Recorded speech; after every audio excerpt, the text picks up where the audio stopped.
Hey, Tamara, this is Ruth. I have a direct sales home business with a really, really great product. But in all the training, they tell you, do XYZ and you'll advance really, really quickly and build your business. Here's my question though. How do I do XYZ differently than everybody else? Because everybody's doing the same XYZ. And I want to stand out and I want to be different and I want people to say yes so I don't have to reach out 5 times. You've landed inside Launch Street, the Business Innovation Podcast, where we interview top innovators out there shaking things up so you can innovate, differentiate, and get further faster. Since you're here, we know you're the type of person that recognizes the importance of unlocking your innovation advantage so you can compete and win. And now, your host, the person that has worked with leading companies like Disney, Procter & Gamble, Aero Electronics, the U.S. Army Research Labs, and Red Robin on upping their innovation advantage, Tamara Ghandour. Ruth, thank you for asking such a real and tangible question. You're doing XYZ, but how do you do it differently in a way that stands out? I can't wait to dig into this one. Now, for all of us on Launch Street, Ruth is coming from the place of direct marketing, and that's awesome. I'm going to answer from the limited experience I have in that field. But I want you all to realize that the answers that I'm about to give apply to all of us, to everything that we do, whether we are a leader inside a company trying to manage a team, whether we are out there in the sales field, whether we are part-time, full-time, direct marketing, whatever it is, these lessons, this piece of advice that I'm about to give applies to all of us. So Ruth, there's 3 places that I want you to consider being different, doing XYZ differently. One is different than your competition. The second one is different than the comparison set. And I'm going to talk about that in more depth. And the third one is I want you to think about what's personal to them, meaning your customer. So you're going to think competition, comparison, and customer. So let's dig into all 3 of those. The first thing I want to say, and this is overarching to everything, is the first lesson I've had of doing XYZ differently and making an impact is not making the discount the driver, but making the discount the bonus. Yes, it helps. Yes, sometimes there creates a sense of urgency or it gets people to move on things. But the challenge that we have when we're constantly doing sales, discounts, and I see this a lot in direct marketing, I see it in a lot of industries actually, is that it forces our customers to continually buy from us purely on price. So what started out as creating urgency ends up creating the waiting game. They're just waiting for the next sale. They're just waiting for the cheaper product to come along. Don't train your customers to buy from you on discount. You want them to buy from you on value. That's how you make XYZ different. So let's dig into how to do that. So the first thing I want to talk about is something that I call what's in it for them. Here's the thing that I see time and time again, and I am totally guilty of this as well. We go out there with this product or service that we love. We absolutely believe in. That's why we sell it. I mean, you might be in the direct marketing space and doing essential oils or jewelry or shampoo, whatever it is. And I'm over here selling the IQE, the product I created, and my keynotes and my workshops. But what I've come to realize over time is that when I go out there and I make it all about the features and benefits of my products and services, I fail. Because ultimately, the people on the other end, our customers, what they're thinking about, what their lizard brain is in the back of the brain saying, do I want to pay attention to this? What's happening there is they're thinking, well, hold on, what's in it for me?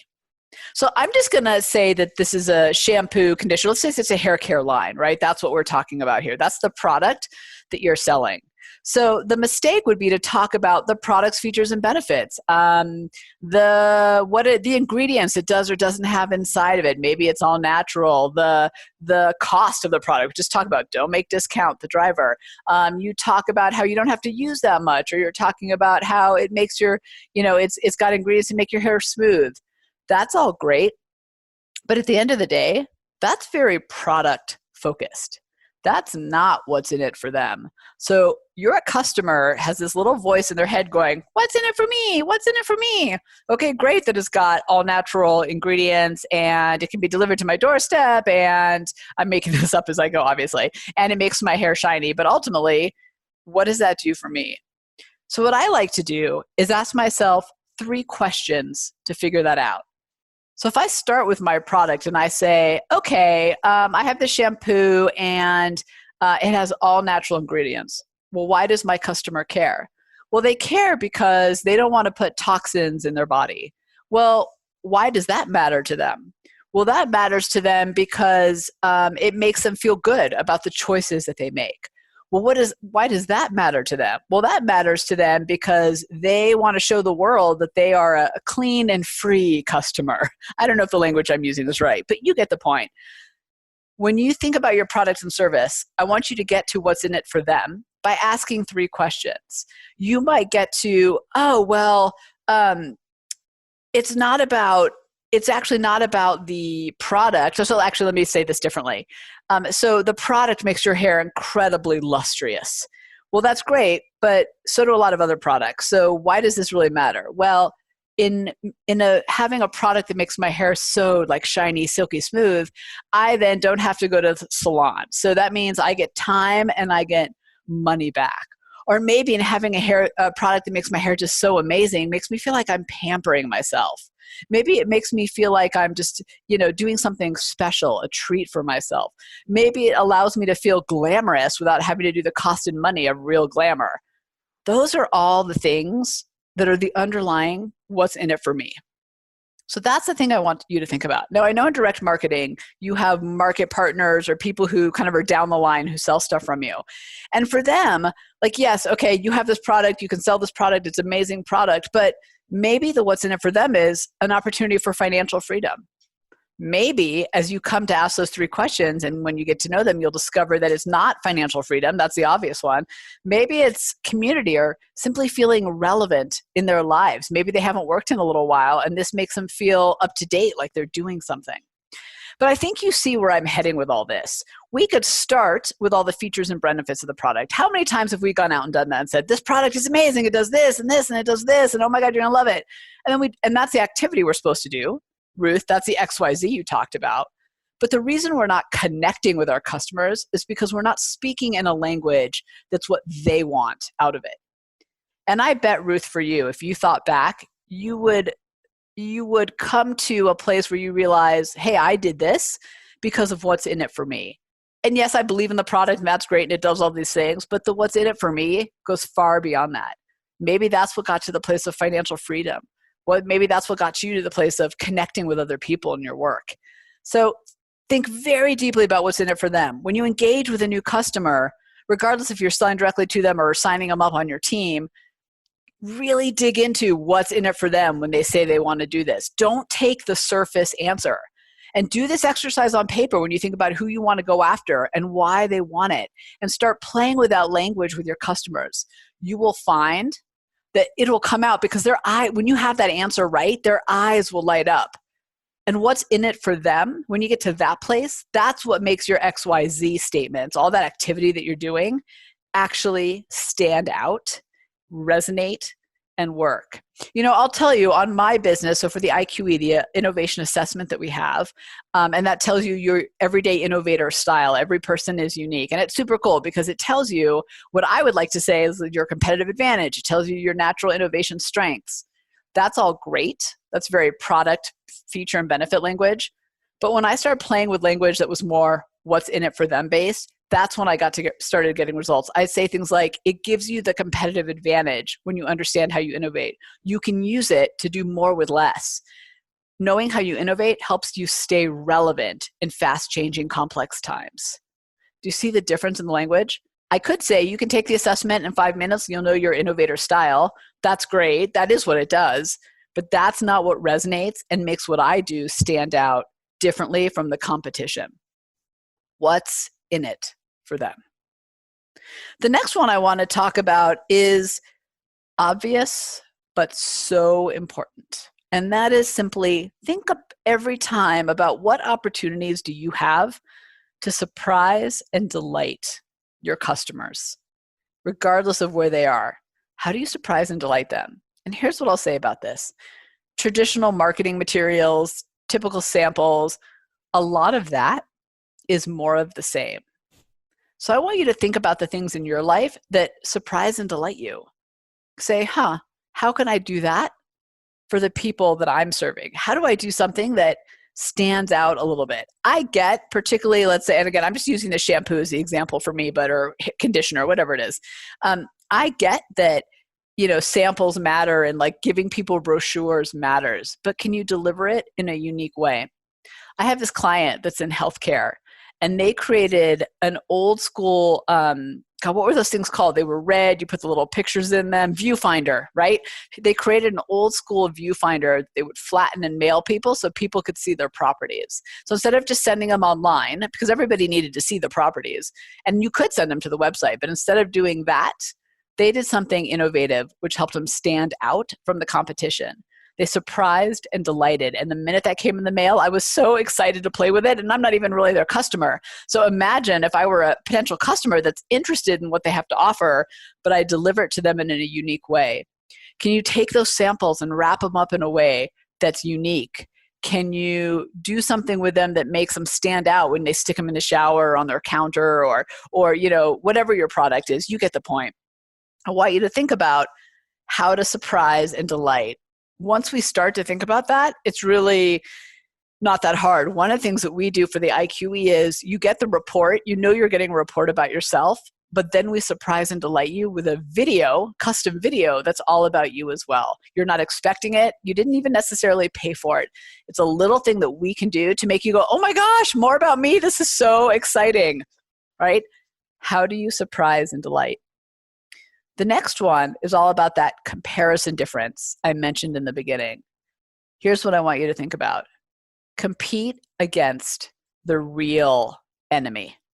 Let me explain what I mean there. It sounds very harsh, but it's not. Do you remember that old commercial, or do you remember that? I don't know if it's old, actually. They probably still use it. DiGiorno pizza, that frozen pizza you can get in the grocery store. Do you know their tagline? Some of you are probably mouthing it right now. It's not delivery, it's DiGiorno. That was a big switch. This is a frozen pizza. So in essence, you could say they compete against other frozen pizzas. But to do that would be a never-ending hamster wheel of trying to be a little bit tastier, a little bit cheaper, a little bit better, right? We don't want to do that. So what DiGiorno did, which is the lesson for all of us, is they changed their comparison set. They said, you are going to compare us to delivery pizza. So now when the question is, do I want to deal with the hassles of delivery and the cost and like waiting, or do I want DiGiorno, which is, by the way, just as good as delivery, which is a step up, right, from frozen. It's not delivery, it's DiGiorno. In doing that, they changed the comparison set. So now their customers are comparing them against other delivery options, not just every other frozen pizza, which is like half the frozen aisle these days, right? So I want you to think about how you change your comparison set so that you stand out from the competition. So for example, and again, I just keep using shampoo and conditioner, but like instead of saying this is better than other shampoos and other conditioners, instead of this, skin lotion being better than other skin lotions, that kind of thing, maybe you compare yourself against a salon. So it's like an hour at the salon in a bottle. It's like the benefits of the salon in your bathroom. Do you see what I did there? That might not be the right language for you, but what matters is the point of changing your comparison set. Because now when you say that, I think, oh, do I want to spend $100 at the salon and have to spend an hour and I have to schedule it and I have to go? Or do I want to get those incredible benefits every single day? Change the comparison set. The next one I want to mention is create a bridge to what's in their lives. And this goes back to the customer and making it personal, but in a slightly different way. Your customers have things that they love that resonates with them. So what if you bridged to those things? So for example, let's say your customers love Sephora, right? So again, we're just keeping on the beauty as the product example, even though I don't know what it is. Let's say they love Sephora. Well, what does Sephora do that you can borrow from? What is working over there that you can leverage back with what you do? It's a wonderful way to be innovative and be different, but borrow from things that actually work, that you know work for your customer. So build a bridge to what's already working in their lives that's outside your field. If you know that, if you thought about the profile of your customer and said, well, what podcasts do they listen to? What kind of products and services do they like? What do they believe in? What are their values? What cars do they drive? And then you looked at what do those guys do to connect with that customer. Maybe you can come up with some great ideas. Maybe you can come up with some ways to market and some language to speak to them that really resonates and has that XYZ activity actually thinking differently, or actually doing differently, I should say. The last thing is, I actually want to direct you, for those in the direct marketing world, to someone who I just absolutely admire named Dana Wilde, W-I-L-D-E. She built $1 million direct business in a year. She's amazing. We'll put a link in the show notes. She has this whole thing around abundance mindset, which I know we all do abundance mindset. I get it. Like, it's coming, money is easy, it flows, blah, blah, blah. But she's got some real tangible ways to get over some of the hurdles that could be holding some of us back. So I would encourage you to go check out Dana Wilde. I think it's just another great tool in your toolbox. But to wrap up all of this, Ruth, such an important question for all of us on Launch Street. We got to do the activity, but we got to do it in a way that's meaningful, that resonates, that really stands out from the competition. So you're going to compete differently, you're going to compare differently, and you're going to connect with your customer differently. So just to recap, make the discount the bonus, not the driver. Do not train your customers into price shopping. And by the way, we're the ones that train them into that. Most people, not all, but most, will buy on value. Keep the customers there. Remember to always think about what's in it for them. Ask 3 questions to get yourself to that place. Surprise and delight. Think about how you can deliver your services in a way that shocks people, that goes above and beyond in a good way. And then remember, create a bridge to what's in their lives, to the things that are working. So you can leverage that and use the familiarity of what others are doing to resonate and be meaningful. All right, Ruth, thank you. Go kick some butt. I can't wait to hear about how doing all these things a little bit differently works for you.